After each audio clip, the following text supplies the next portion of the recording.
I don't know exactly when it all started, but looking back, there were little signs, little things that didn't sit right with me at the time. I guess I was too busy with life, caught up in my day to day to see it for what it really was until it was too late. And now I can't get the images out of my head, the whispers, the sounds, the feeling of being watched when I know I'm alone. It all began a couple of months ago when I moved into my new apartment. It was a small, cozy place on the edge of town, a little outdated, but perfect for me at the time. I was trying to escape from everything: old memories, old people, and a life that just wasn't working for me anymore. The apartment was quiet, tucked away from the noise of the main road. It was the kind of place you could fall in love with, if only it weren't for what came next. At first, it wasn't anything major, little things that could be explained away. I would come home after work and find the door slightly ajar, or my keys moved from one place to another. I thought maybe I had just been careless, or maybe the lock was faulty. But then it kept happening. One night, I came home to find my fridge door wide open, like someone had been standing there rummaging through my food. I'd been gone for hours. There was no way I had just forgotten to close it. I called my friend Amanda and told her. She suggested I change the locks and maybe put up some cameras. I thought it was overkill, but deep down, something felt wrong. That was the first night I noticed the footsteps. It was late, around midnight, when I first heard them. Soft, slow, deliberate.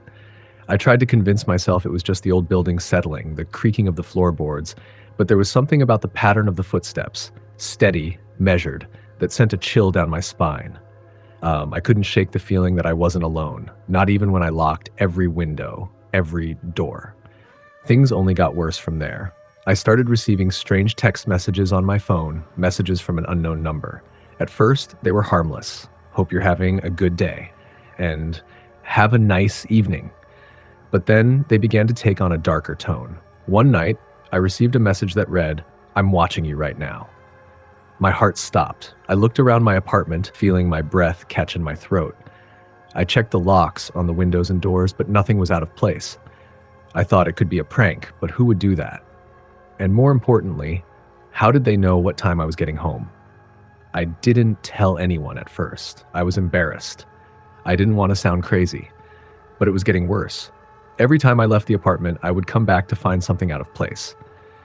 A chair moved, a pillow shifted on the couch, the blinds drawn open just a little too much. I even found muddy footprints leading into my bathroom one night. How could someone have gotten in? I hadn't heard the door open, I hadn't heard a thing. Then one night I came home and the lights were on. All of them. I never left them on. I felt my stomach turn as I stepped inside. It felt wrong. The air was thick, like something was hanging in the air, waiting. The moment I entered, I felt it. The eyes. Someone was there, watching me. I stood frozen in the doorway, scanning the room, but I saw nothing. There were no signs of a break-in, nothing visibly disturbed. I called out, "Hello?" but no response. I didn't stick around to check the whole apartment. I ran out as fast as I could and called Amanda. She came over right away, but when we went back inside, everything seemed normal again. The lights were off, the apartment silent, but I knew what I felt. I knew something was wrong. Amanda stayed with me that night. This helped, but I couldn't sleep. Every creak, every little sound sent me into a panic. My mind kept racing back to those footsteps. The worst came about a week later. It was late, and I had just finished up a long shift at the coffee shop. My head was heavy, my body tired. I didn't expect anything unusual when I walked through the door, but as I stepped into my apartment, the air was different, cold, still. And then I heard it, a soft tapping like fingernails against the wood. It was coming from the hallway. I was too scared to move, too terrified to even breathe. I wanted to run, but my legs wouldn't move. The sound continued, slow and steady, like someone was walking down the hallway, their nails scraping against the walls. I had no idea where it was coming from. It was as if the entire apartment had become a maze, closing in on me. I finally found the courage to move, creeping down the hallway toward the source of the sound. The tapping stopped as soon as I reached the living room. My eyes scanned the area, but there was nothing, just an empty apartment. The front door was locked, the windows shut. My breath came in ragged gasps, my heartbeat thudding in my ears. That's when I saw it. A note. It was on my kitchen counter, placed neatly in the center as if someone had carefully set it down. I don't know how I didn't notice it before, but now it was the only thing in my mind. The handwriting was shaky, rushed, but still legible. It read, "You're not alone. I see you. I always have." I snapped. I couldn't take it anymore. I called the cops immediately. When they arrived, they checked every corner of my apartment, every window, every possible hiding spot, but found nothing. There were no signs of forced entry, no evidence of anyone being there. The officer looked at me like I was losing it, like maybe I was imagining things. They suggested I consider staying with family or friends for a while, but I refused. This was my place, and I wasn't going to let whatever this was take that away from me. But things didn't stop. The notes kept coming. Sometimes they'd be hidden in the fridge, other times in the bathroom. I even found one tucked into my shoe once. The messages were always the same, cryptic and chilling. "I can see you through the window," and "You can't hide from me." I couldn't take it anymore. I had to leave. I packed up my things in a daze, heart racing, hands shaking. I couldn't even stay another night. I moved out, but the fear followed me. It followed me everywhere. The constant feeling of eyes on me, watching me, always just out of reach. I never found out who did it. No one ever confessed, and there was never any evidence. The police couldn't find a suspect, and even though they put it on record, it felt like they didn't believe me. I couldn't go back to that apartment, and I couldn't bring myself to live alone again for a long time. But the worst part? Even now, sometimes when I'm sitting alone in my new place, in the quiet of the night, I still hear those footsteps. Soft, slow, deliberate. And I wonder, who was it? Who was watching me? And will they ever stop? Scared yet? Subscribe for more tales from the dark side that'll send shivers down your spine. Next story. I never thought I would be one of those people who had a stalker story to tell. I always believed those things happened to other people, the ones in movies or on the news, but not to someone like me. I was just an ordinary college student trying to get by, living in a small town in Ohio. But everything changed that winter when I became the target of someone who would make my life a living nightmare. It all started innocently enough. I was walking home from my part-time job one evening, the icy wind cutting through my coat. The street was quiet, the sound of my boots crunching against the snow, the only noise breaking the silence. I always took this route, cutting through a small alley to get to my apartment building. It saved me a few minutes, and I liked the isolation. That night, however, something felt off. I didn't notice it at first, but there was a figure at the far end of the alley. I could barely make out the shape, but I assumed it was just someone else walking home like me. No big deal. As I got closer, I saw it more clearly, a man, standing perfectly still as if waiting. My heart skipped a beat. Something about the way he stood there, unmoving, unnerving. I kept walking, trying to shake off the feeling that something was wrong. When I passed him, I forced myself to look straight ahead, not wanting to give him any reason to think I was intimidated. But as I passed by, I heard him speak. "Nice night," he said, his voice low but clear. I stopped in my tracks. My gut instinct told me to turn around and walk the long way home, but I was stubborn. I turned around slowly, forcing myself to remain calm. "Sorry," I said, not sure if I was even being polite or just trying to buy time. I'm just heading home." He smiled, but there was something strange about it. Too wide, too knowing.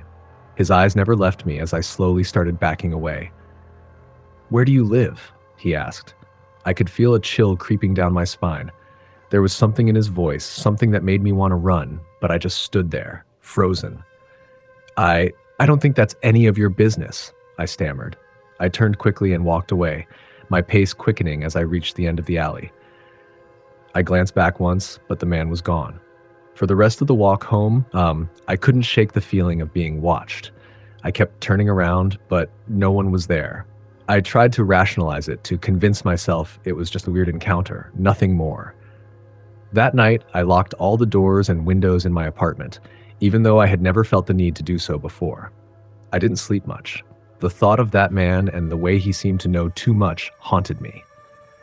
The next day, I tried to go about my routine, but things were different. I couldn't stop looking over my shoulder. I felt like someone was always there, lurking just out of sight. And then it happened again. I was at the grocery store when I saw him again. I froze. There he was, standing by the bread aisle, just staring at me. I didn't know what to do. I could feel my pulse pounding in my ears. I tried to turn and leave, but he was already making his way toward me. "Hello," he said, his voice too casual, too familiar. "It's good to see you again." My throat went dry. How could he possibly know me? My mind raced, trying to figure out how this man could have found me here, of all places. "What do you want?" I asked, my voice barely above a whisper. He smiled again. "I just wanted to see how you were doing." I couldn't breathe. He didn't seem to be threatening, but the way he was looking at me, like he already knew me, sent my nerves into overdrive. "I think you should leave," I said firmly, trying to keep my voice steady. His smile faltered for a split second, but then he shrugged. "You're right. I'll let you go this time, but I'll be watching." That's when I knew it wasn't just a strange coincidence. This man was stalking me, watching me, and it was getting worse. For the next week, things escalated. I started finding small, unexplainable things happening around my apartment. A window left slightly open, even though I knew I had closed it. My shoes shuffled around on the floor as if someone had been in my room. I even found a note once, slipped under my door. It simply read, "I see you." I was terrified. Every time I went outside, I felt his eyes on me. I started taking different routes to work, avoiding the alley where we'd first met, hoping to shake him off. But no matter where I went, he was always there, lurking in the background, waiting for me to notice. I couldn't take it anymore.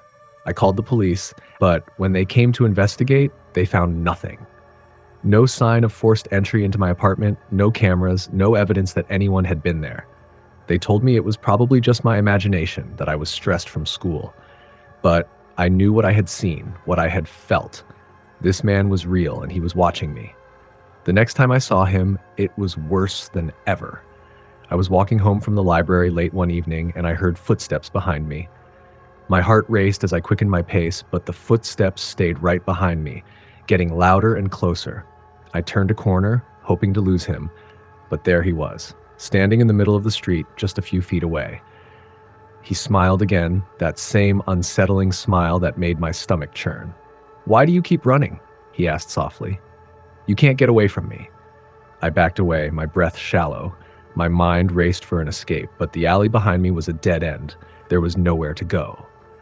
"I'm not running from you," I said, my voice shaky, "but I'm calling the police. You need to leave me alone." He chuckled, and the sound sent a shiver down my spine. "The police won't help you. No one can help you. You belong to me now." The next few days were a blur. I started seeing him everywhere, outside my apartment building, sitting on the park bench near the bus stop, even across the street from my classes. Every time I thought I was alone, there he was, watching me from the shadows. I was losing my mind. Then, one night, everything changed. I was sitting in my apartment trying to study when I heard a soft knock on the door. My heart stopped. I crept over to the peephole and saw him standing there, his face just inches away from the door. He was grinning, his eyes wide and manic. "I'm here," he whispered through the door. "I know you're inside. Open up." I felt paralyzed, the air in my lungs freezing. There was no way I was opening that door. I backed away from it, reaching for my phone to call the police, but before I could make the call, I heard a scraping sound, like metal against metal. I turned to see my balcony door wide open. He had found a way inside. Panic surged through me as I bolted for the nearest exit, but I was too late. He was already standing in the doorway, blocking my only escape. "You can't run," he said softly, a crazed glint in his eyes. "I've already found you." I don't remember much after that. I blacked out from sheer terror.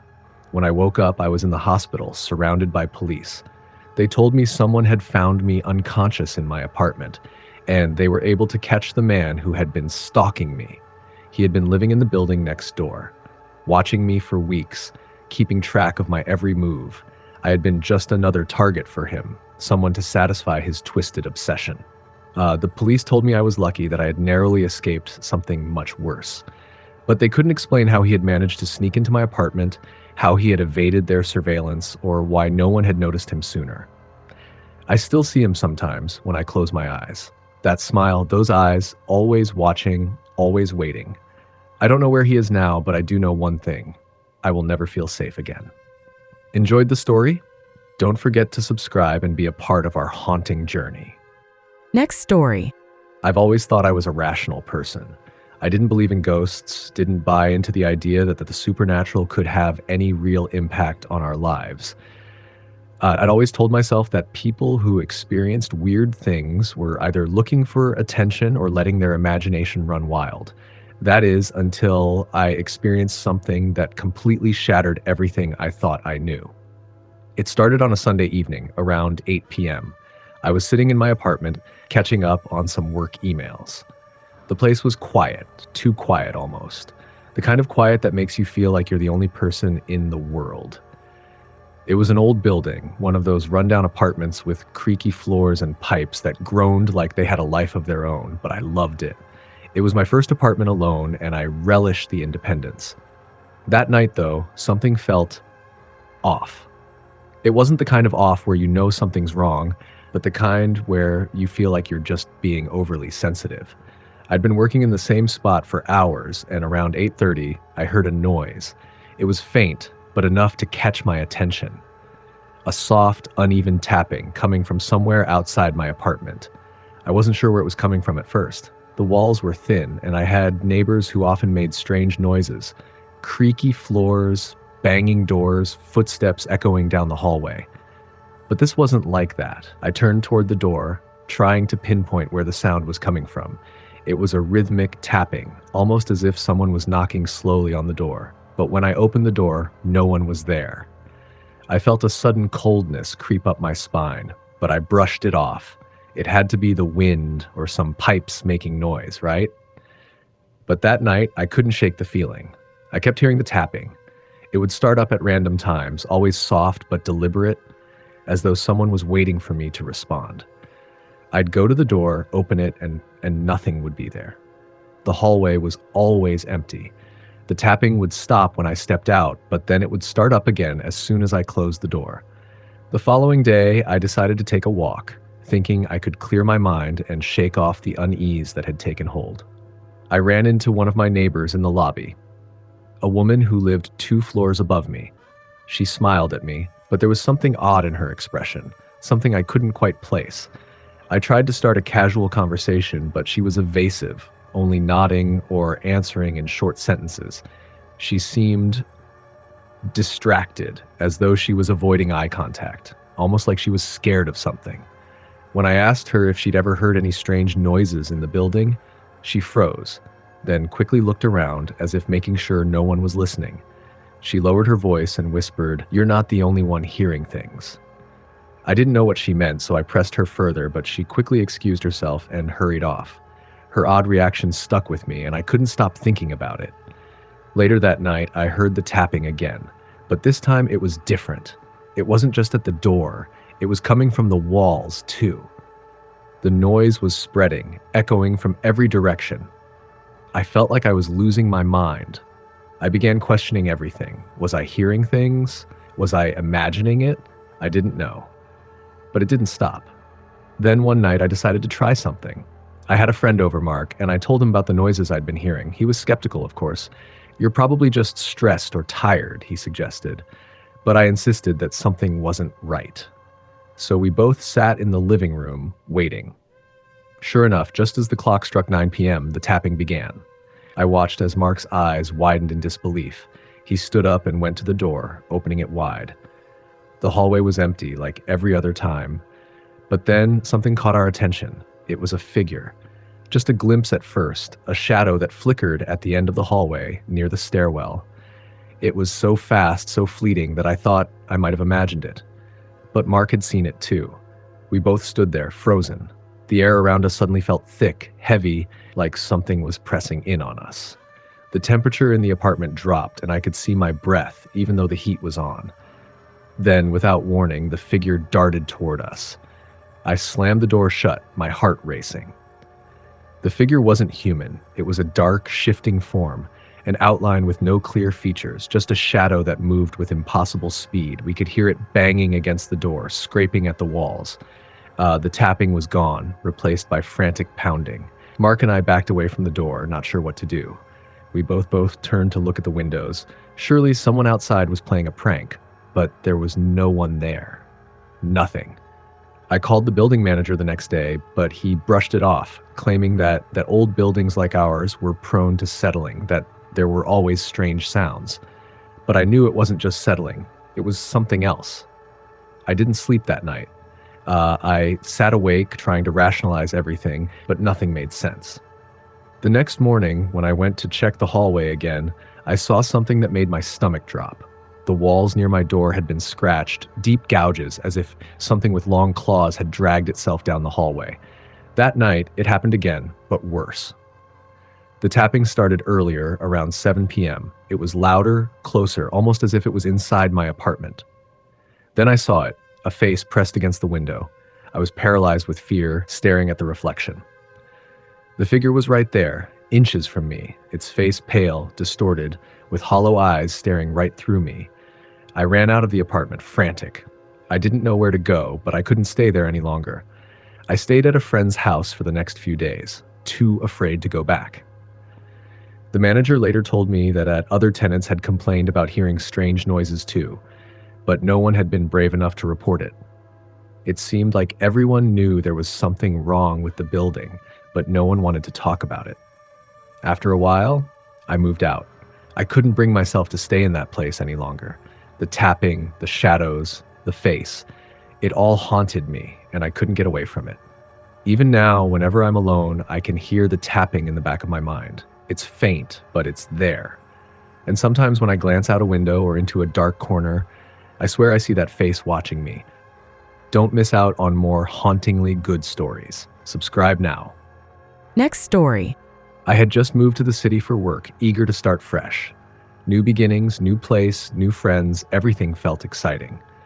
My apartment was located in a quiet neighborhood, one of those areas where the houses were close together and the trees almost seemed to touch the sky. It was small, but perfect for a single person. A little outdated, sure, but I didn't mind. I loved the charm it had. At least, I loved it until things started happening. It was late one night. A Thursday, around 11 p.m., I had just finished a long shift at the office and was glad to finally be home. The day had been exhausting, and I just wanted to relax, maybe watch some TV, eat a quick dinner, and get some sleep. As soon as I walked in the door, I noticed something felt off, but I couldn't put my finger on it. I brushed it off and went straight to the kitchen. The lights flickered, but that wasn't too strange. It was an old building, and the wiring probably wasn't in the best shape. I made my dinner and went to sit on the couch, eating in front of the TV. That's when I heard it. A tap. A single tap at the window. At first, I thought it was the wind. Maybe a branch had hit the glass. I was on the second floor, so the window wasn't at street level, but I still felt uneasy. I got up and checked. There was nothing, just a dark, quiet street below. The tapping stopped. I shrugged it off and went back to the couch, trying to shake the feeling of being watched. The next night, the same thing happened. I came home, sat down to eat, and the tapping at the window started again. This time, I couldn't ignore it. I stood up and went to the window, peering outside. Nothing. Just empty sidewalks, the streetlights flickering. I looked around, but there was no sign of anyone. I closed the blinds tightly, locking the window. The tapping stopped, but the unease lingered. The next couple of days were quiet. I didn't hear anything unusual, but I felt like something was just waiting, like a storm on the horizon. And then, on the fourth night, it happened again. But this time, it wasn't just tapping. It was scratching, a deep, long, scraping sound that sent chills down my spine. I jumped out of my seat, my heart racing. I went to the window, but this time I didn't even bother to check the outside. I pulled the blinds open quickly, looking into the dark night. And that's when I saw it. A figure, a silhouette standing in the shadow of the trees across the street. At first, I thought it was a trick of the light, a shadow cast by the wind or a passing car. But no, the figure was still, unmoving, just standing there, facing my apartment. Its shape was impossible to make out. It was too dark. But I could see the faint outline of a person. I couldn't make out any features, no details, just the eerie outline of someone standing in the night. I froze. My breath caught in my throat. I quickly pulled the blinds shut and my heart was pounding in my chest. I stood there for a long time, not moving, not even blinking. I don't know how long I stayed like that, but when I finally dared to glance outside again, the figure was gone. The street was empty. I didn't sleep that night. I couldn't. I felt like someone was watching me, even when the apartment was dark and silent. Every creak, every sound from the building felt amplified, like there was something or someone lurking in the shadows. The next day, I took a walk, trying to clear my head. I went to a local coffee shop and spoke to a barista there, telling him about the weird noises and the figure I saw. He told me it was probably just paranoia or maybe an animal, like a raccoon or something. It was a reasonable explanation. I wanted to believe him, wanted to dismiss what had happened, but something in my gut told me it wasn't that simple. That night, I didn't hear the scratching, but I felt the presence. It was like the air in my apartment had shifted, become heavier. I couldn't explain it. It was like someone was just waiting for the right moment, watching, observing me, and then the sounds came back. This time, it wasn't just the window, it was the door. The front door, soft knocking, like someone trying to get in. I hadn't heard anyone come up the stairs, but the knocking was there, slow and steady. Tap, tap, tap. I couldn't move. I couldn't breathe. I checked the peephole, but there was no one there.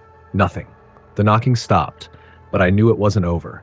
I couldn't stay in that apartment anymore. I called my friend, told her what was happening, and begged her to stay with me. She agreed, and the next night, she came over.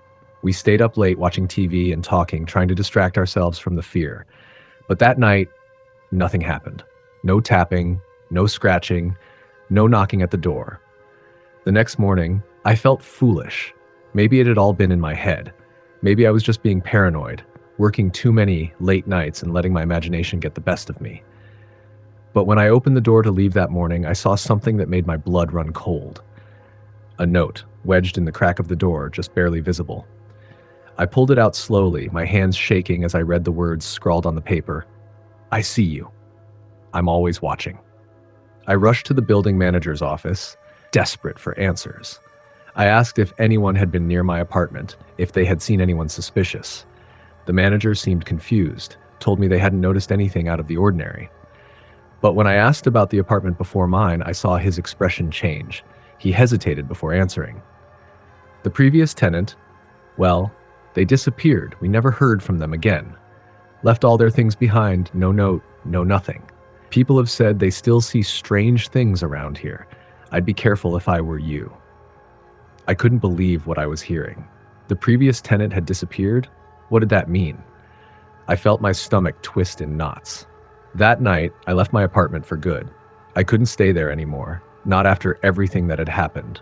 I didn't feel safe, not with the sounds, not with the notes, not with that feeling that someone, somewhere, was always watching me.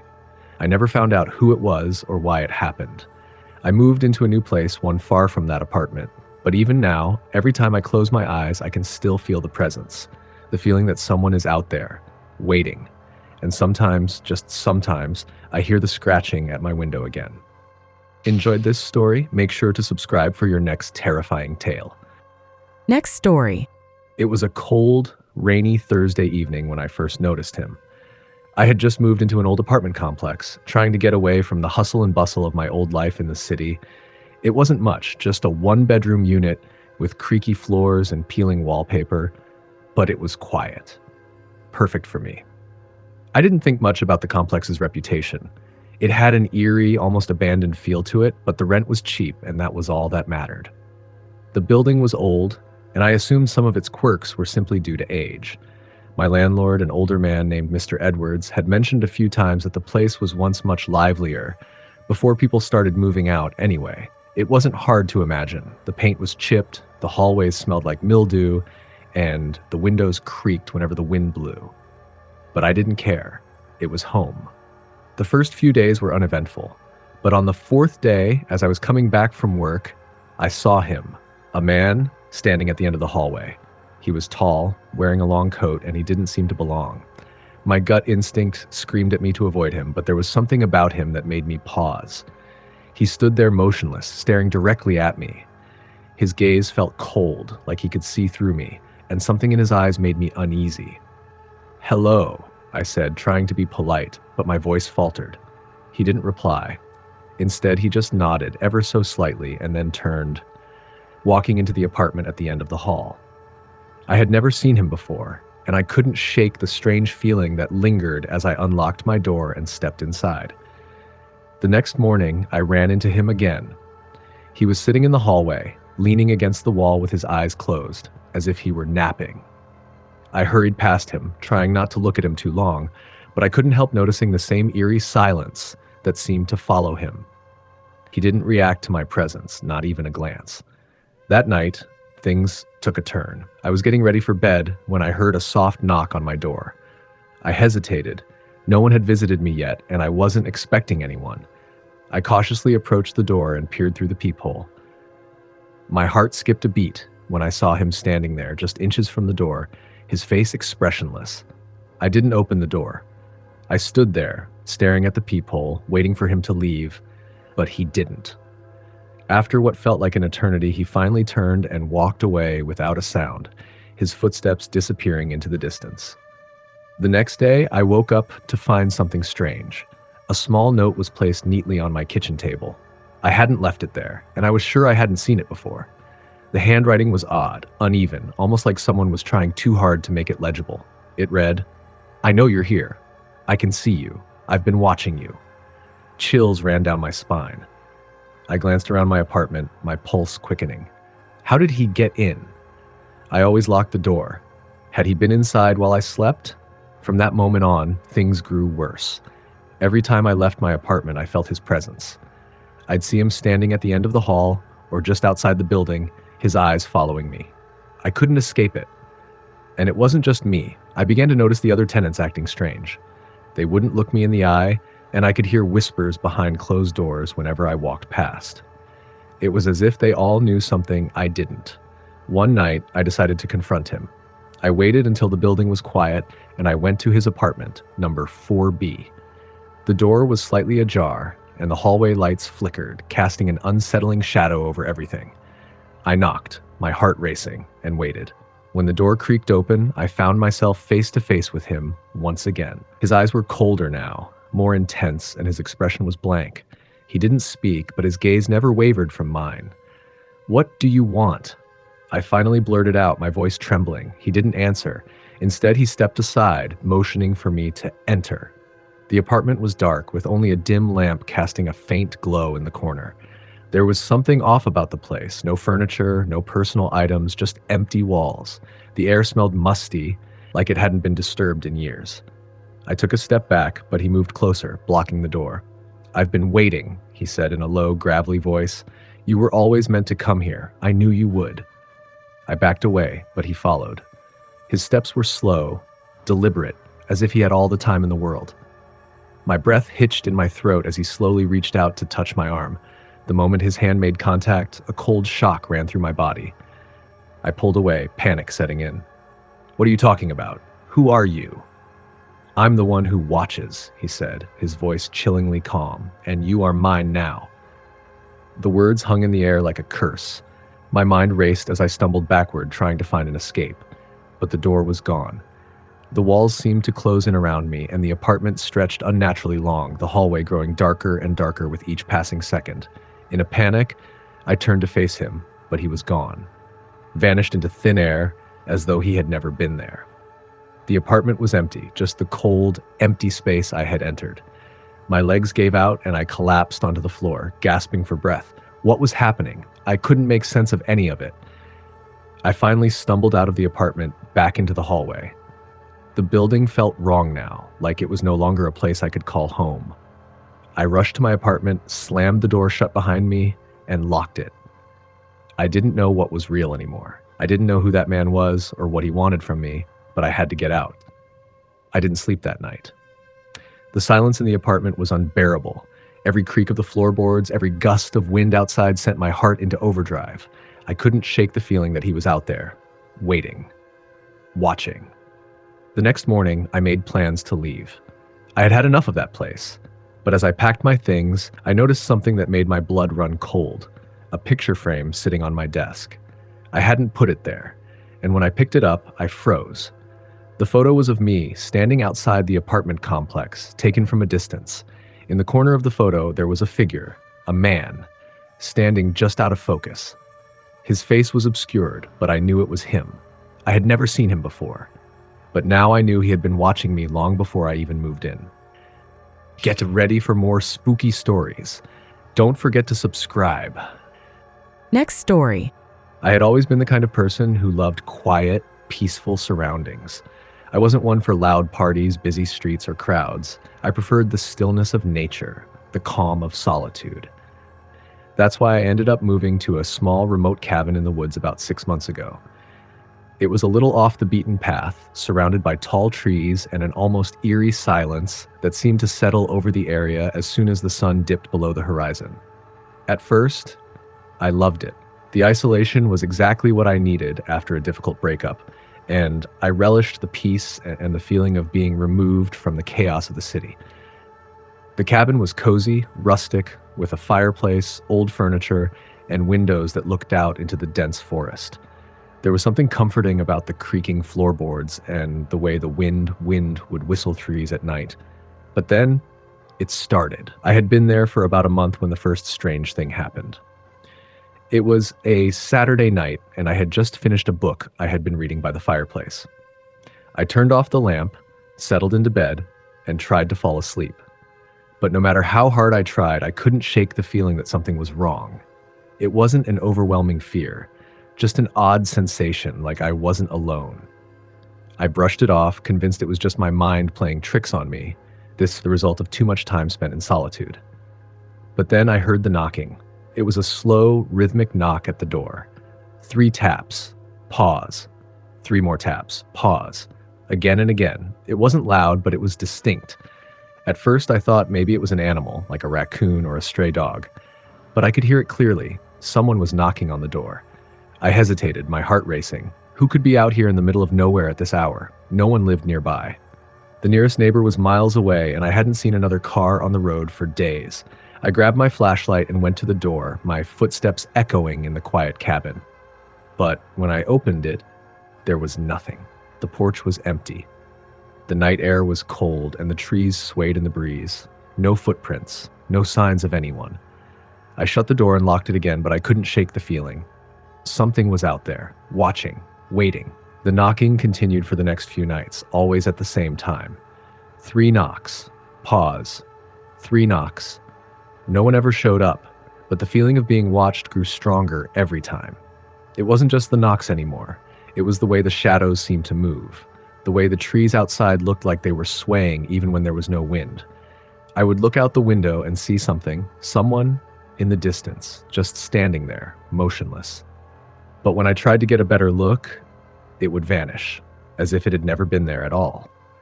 After about a week of this, I decided to leave.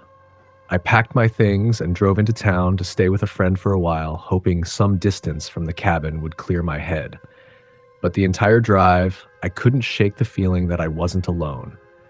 Every time I looked in the rearview mirror, I thought I saw something following me, a shadow on the road behind my car. I'd glance back and there would be nothing, but the feeling lingered. I spent a few days at my friend's house trying to forget about the cabin, but I couldn't. I kept thinking about the knocking, the figure in the woods, the strange sense of dread that had settled over me. I knew I had to go back. I had to know what was happening. When I returned to the cabin, the silence felt different, heavier, more oppressive. It wasn't the same peaceful quiet I had grown used to. It was suffocating. The cabin was just as I had left it, except for one thing. The door was ajar. I didn't open it. I stood there for a moment, staring at it, heart racing, trying to process what I was seeing. The door had been locked when I left. There was no way it had opened on its own. I slowly pushed it open and stepped inside. The house was cold, too cold for this time of year. I shivered as I made my way to the living room, and that's when I saw it. The furniture had been moved. The couch was in a different spot, facing the fireplace instead of the window. The coffee table was turned sideways. The rug was folded up as if someone had been standing on it. The whole room looked disturbed, like it had been lived in, like someone had been there. But there was no one. The place was empty. I rushed to the kitchen and found the same thing. The cabinets slightly open, the chairs pulled out from the table as though someone had just gotten up and left in a hurry. But there was no sign of who had been there. I checked the rest of the cabin, every room, every closet. The bedroom was the same as I had left it. but the unease in my chest wouldn't go away. I felt like I was being watched, like something was in the house with me. I couldn't explain it, but the sense of dread was overwhelming. That's when I heard it again. A knock, a single knock, quiet but distinct. I froze, my breath caught in my throat. It wasn't coming from the door this time. It was coming from the wall. Soft, slow, deliberate. Tap, pause, tap. It was coming from the wall in the living room. I stared at it, frozen in place. My mind was screaming at me to leave, but my body wouldn't move. The knock came again, closer this time, like whatever was on the other side was trying to get through. I finally broke free from my paralysis and ran to the door, throwing it open and bolting outside. The night air was cold, the trees casting long shadows, but there was nothing. No figure in the distance, no sound, just the wind rustling through the leaves. I couldn't stay in that cabin any longer. I packed my things again, drove into town, and never went back. I don't know what was in that cabin or what was knocking on the walls, but I've heard stories since then. People say there are old legends about the land, stories of spirits that haunt the woods, wandering aimlessly, knocking on doors to lure people in. They say the woods never forget, and they never let anyone leave once they've been chosen. I don't know if I believe in those stories, but I know one thing. I'll never go back to that cabin again. Are you hooked on these spine-tingling stories? Subscribe to get more and never miss a scary moment. Next story. When I was 23, I moved to New Orleans for grad school. I'd always been drawn to the city's unique blend of culture, history, and its undeniable mystique. There was something magical about the French Quarter, the jazz pouring from every corner, and the feeling that the past and present coexisted in a strange harmony. But beneath that charm, there was also something darker, something that almost swallowed me whole. I found a cheap apartment on the edge of the French Quarter, an old shotgun-style place with peeling paint and a courtyard choked with vines. The landlord mentioned it had character, but the way he said it made me uneasy, as though there was something he wasn't telling me. I shrugged it off. Rent was cheap, and I didn't have many options. The first few nights, I hardly noticed anything strange. Sure, the place had its quirks. The walls were thin, so I could hear my neighbors arguing, their voices muffled but persistent. The plumbing made groaning noises, and the floors creaked as if someone were walking when no one was there. All old houses do that, I told myself. Then, about a week in, I started noticing the smell. It was faint at first, like burnt sugar mixed with something metallic. I chalked it up to the humidity or the pipes, but over time it grew stronger. It would appear suddenly, usually at night, filling the air with a suffocating heaviness that made my stomach churn. One night, as I was lying in bed scrolling through my phone, the smell hit me again. This time, it was accompanied by a low, rhythmic sound, almost like whispering. It was so faint, I thought it might have been the wind or my neighbors. But when I muted my music and strained to listen, I realized it was coming from inside my apartment. The whispers seemed to be coming from the corner of my bedroom, near the closet. I froze, clutching the blanket, my heart pounding so hard I could barely hear over it. I turned on the lamp, flooding the room with light, and the sound stopped. The smell, however, lingered, and I didn't sleep a wink that night. The next morning, I told myself it had to be my imagination.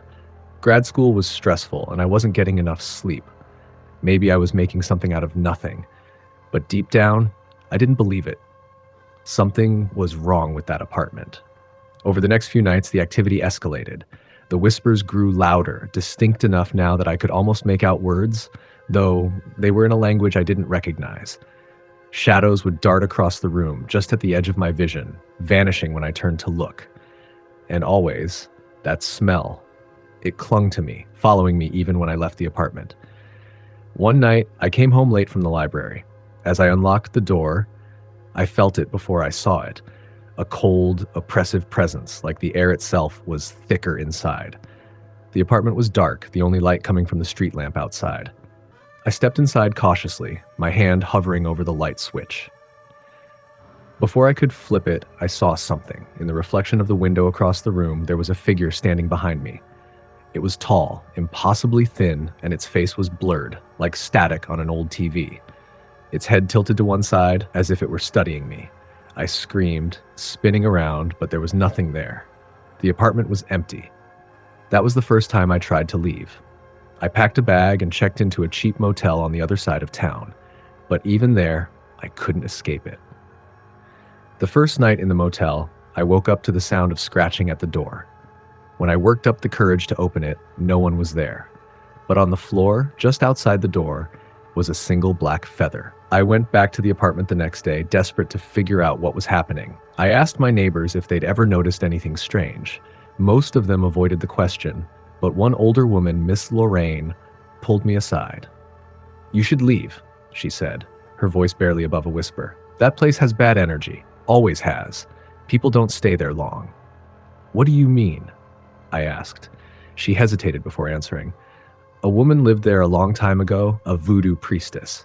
People said she practiced dark magic, made deals she shouldn't have. She disappeared one night, but the energy she stirred up, it never left." I didn't know what to say. Part of me wanted to laugh it off, but another part of me, deeper, instinctual, knew she was telling the truth. That night, I decided to confront whatever it was. I lit candles, burned sage, and even said a prayer, though I wasn't particularly religious. I wanted to take back my space, to prove I wasn't afraid. But as the night wore on, the atmosphere grew heavier, the shadows darker, and the whispers louder. At exactly 3 a.m., everything went silent. The kind of silence that feels alive, pressing in on you from all sides. Then, from the closet, the door creaked open. Slowly, agonizingly slow. And there it was, the figure I'd seen in the reflection. It stepped out, its movements jerky and unnatural, like a marionette on tangled strings. Its face was still blurred, but its eyes burned like coals, boring into me. I couldn't move. I couldn't scream. All I could do was stare as it reached out a hand, long and skeletal, pointing directly at me. The air around me grew icy, and I felt like I was being pulled toward it, drawn into those burning eyes. Somehow, I managed to break free. I grabbed my keys and bolted, not stopping until I was outside in the middle of the street. I didn't even lock the door behind me. I didn't care. I never went back. I lost most of my stuff when I broke the lease. I didn't want anything that had been in that apartment. I stayed with a friend until I found a new place, far from the French Quarter. But even now, years later, I still wake up some nights with the smell of burnt sugar and metal in my nose. Sometimes, I think I hear whispers in the dark, faint and rhythmic, and every now and then I catch a glimpse of something in the corner of my eye. A tall, thin shadow, watching, waiting. Don't let these tales of terror end here. Subscribe for more and join our haunted family. Next story. It was late October, and the crisp autumn air carried with it a sense of unease that I couldn't quite shake. I lived in a small, sleepy Midwestern town, the kind where everyone knows your name. The kind where you think nothing bad ever happens. I worked the closing shift at the local diner, a job I liked because it meant walking home under the pale glow of streetlights while the rest of the town slept. It always felt peaceful, until that night. It started with footsteps. At first, I thought it was just my imagination. You know how your mind plays tricks on you when it's too quiet? But these footsteps weren't in my head. They were behind me, soft but deliberate, matching my pace exactly. I stopped walking and turned around. The street was empty, bathed in the yellowish-orange glow of the streetlights. Just rows of houses, darkened windows, and piles of fallen leaves. I stood there for a moment, holding my breath, waiting for something, anything, to reveal itself. But there was nothing. Shaking my head, I laughed nervously at myself and kept walking. But the moment I started again, so did the footsteps. I picked up my pace, my sneakers scuffing against the pavement as I fought the rising panic. Whoever or whatever was behind me kept pace, the sound growing louder, closer. I told myself to keep calm, to be rational. Maybe it was just a jogger. Maybe someone else was heading home. But when I glanced over my shoulder, there was no one there. By the time I reached my apartment, my heart was pounding. I fumbled with my keys, my fingers shaking as I tried to shove the right one into the lock. The footsteps stopped just as I stepped inside and slammed the door shut. Pressing my back against the door, I locked it, bolted it, and slid the chain across for good measure. I didn't sleep that night. Every sound, the creak of the old wood floors, the hum of the fridge, made my heart race. I finally dozed off just before sunrise, clutching a baseball bat I'd pulled out of my closet. The next morning, I convinced myself it had been my imagination. Stress? Maybe. Sleep deprivation.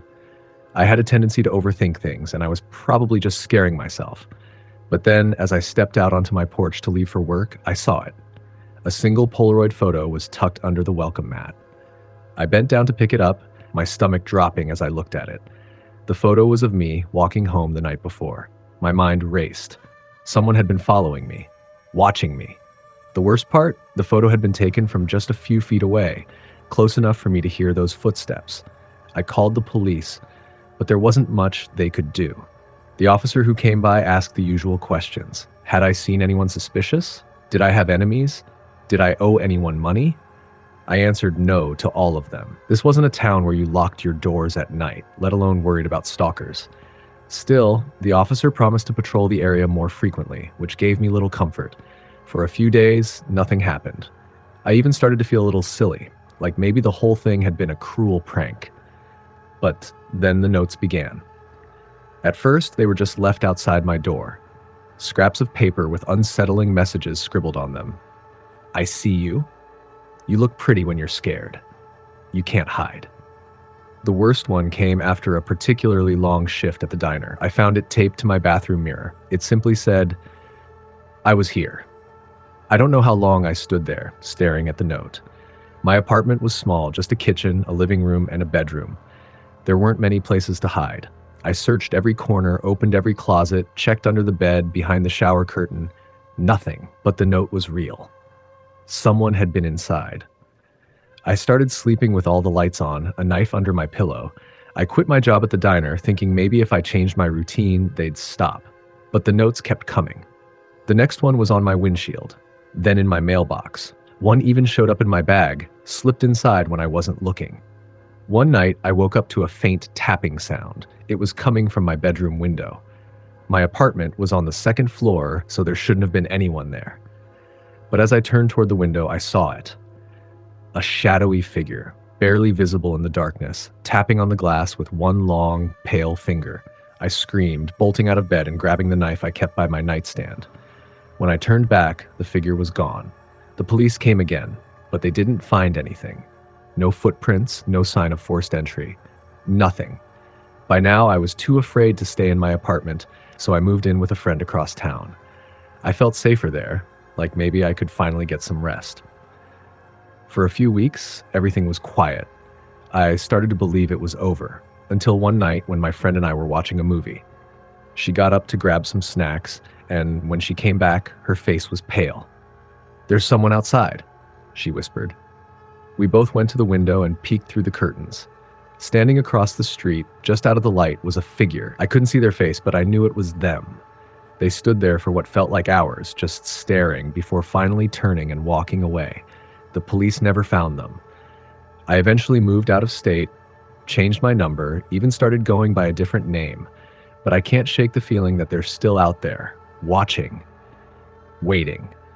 Sometimes I'll catch a glimpse of movement out of the corner of my eye or hear faint footsteps behind me, and I wonder, is it them?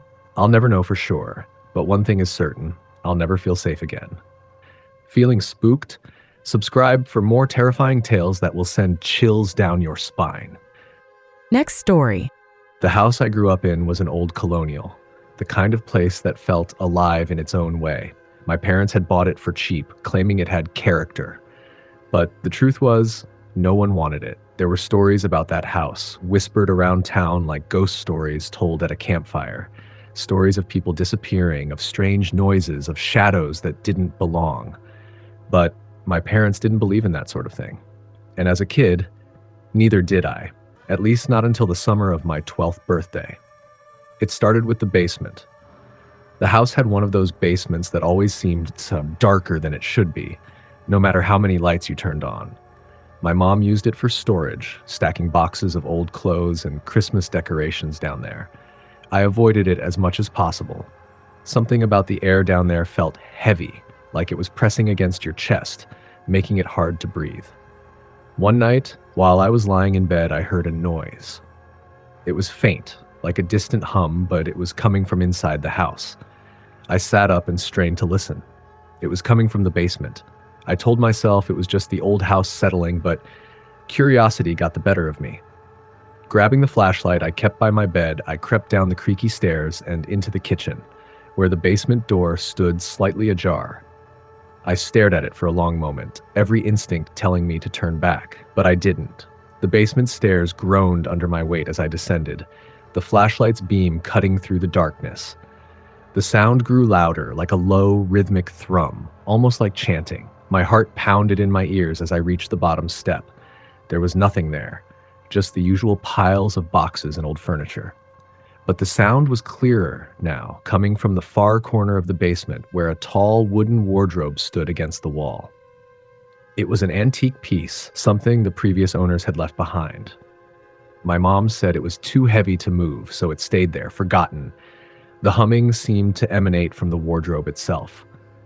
My hand trembled as I reached for the door. The moment I touched it, the sound stopped. Dead silence. My breath hitched and I yanked the door open. It was empty. Or at least, it should have been. The inside of the wardrobe looked deeper than it should have, like it stretched back farther than the wall behind it. A cold draft hit me, carrying with it a smell I can only describe as old and rotten, like something had been decaying for years.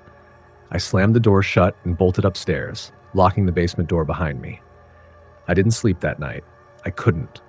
Every time I closed my eyes, I heard that sound again, faint and far away, but unmistakable. Over the next few weeks, things got worse. My little brother, Tommy, started waking up in the middle of the night, screaming about the man in the wardrobe. He said he'd see him standing at the foot of his bed, tall and thin, with eyes that glowed like embers. My parents chalked it up to nightmares, but I wasn't so sure. One afternoon, while I was home alone, I heard footsteps upstairs. Heavy, deliberate footsteps, like someone was walking from room to room. I froze, my blood running cold. Grabbing the closest thing I could find, a kitchen knife, I crept upstairs. The footsteps stopped as soon as I reached the landing. The house was eerily quiet, but I could feel it. That same heavy air from the basement, now filling the entire house. I checked every room, every closet, every corner. Nothing. But when I returned to the hallway, I saw it, the wardrobe. It was standing at the end of the hall, its doors slightly ajar. I didn't move for what felt like an eternity, my eyes locked on those dark slivers of space between the doors. And then, slowly, they began to open. I don't remember much after that, just a cold, overwhelming darkness that seemed to swallow everything. When I came to, I was lying at the bottom of the stairs, the wardrobe back in the basement where it belonged. My parents said I must have fallen, but I knew better. The final straw came the night Tommy disappeared. I woke up to his screams, running to his room only to find it empty. The window was locked from the inside. There was no sign of struggle, but on his bed was a single blackened handprint, far too large to belong to a child. The police searched for weeks, but they never found him. My parents were devastated, and the house became a prison of grief and silence. We moved out soon after, leaving everything behind, including the wardrobe. Years later, I drove through that old town out of some morbid curiosity. The house was still there, though it looked even older and more weathered. A for sale sign leaned crookedly in the overgrown yard. As I stared at it, I felt the same oppressive heaviness I'd felt as a kid. And then I saw it. In the upstairs window, a shadow moved, a tall, thin figure with glowing eyes, watching me. I never went back, and I never will. Scared yet? Subscribe for more tales from the dark side that'll send shivers down your spine. Next story. It started 2 years ago when I moved into a modest, one-bedroom apartment in a quiet part of town. The building was old, creaky, and full of charm. Exactly the kind of place I thought would inspire me to finish the novel I'd been working on for years. But instead of inspiration, I found something else entirely, something that still haunts me to this day. It began innocuously enough. I'd catch the faintest whiff of cigarette smoke in my apartment, though I didn't smoke, nor did any of my neighbors as far as I knew. I brushed it off as old building quirks and kept to my routine. Then came the sounds. Late at night, I'd hear faint creaks in the hallway just outside my door, the kind you'd expect from someone trying to tiptoe quietly. I'd convince myself it was the old wood shifting with temperature changes, or perhaps a neighbor coming home late. But then one night, as I was lying in bed scrolling through my phone, I heard it, a soft knock on my door. Not the confident kind, but tentative, almost testing. My heart leapt into my throat. Who knocks at midnight? I didn't dare answer, instead creeping toward the peephole to see who it was. There was no one. The next day, I found a crumpled cigarette butt on my doormat. That was when the fear began to take root. I tried to rationalize it. Maybe it fell out of someone's pocket. Maybe it had been there all along, and I just hadn't noticed. But deep down, I knew better. Weeks passed, and the feeling of being watched grew unbearable. I'd catch movement out of the corner of my eye when I passed the windows or sensed someone's presence as I walked down the hall. Then the notes started showing up. At first, they were innocuous. Simple scraps of paper slipped under my door with phrases like, "Nice smile," or "Saw you at the store today." It could have been a prank, I thought, some bored teenager playing a joke. But the notes became more personal. "I like your red dress," was one, referencing an outfit I hadn't worn in public. Another said, "You sleep on your left side," which chilled me to the core because it was true. I reported it to my landlord and even the police, but there wasn't much they could do without evidence. "Could be someone in the building," the officer had said. "Keep your doors locked and let us know if anything escalates." I felt dismissed, like a child afraid of shadows, but I wasn't imagining this. The breaking point came one night when I returned home late from dinner with friends. As I unlocked my door, I had the distinct feeling I wasn't alone. The room felt wrong, off, like someone had been there. My stomach twisted as I scanned the apartment. Nothing seemed out of place until I entered my bedroom. On my pillow was a Polaroid photograph of me, asleep in my bed. My breath caught, and I stumbled back, my mind racing. Someone had been in my apartment while I was sleeping. Someone had stood over me and watched.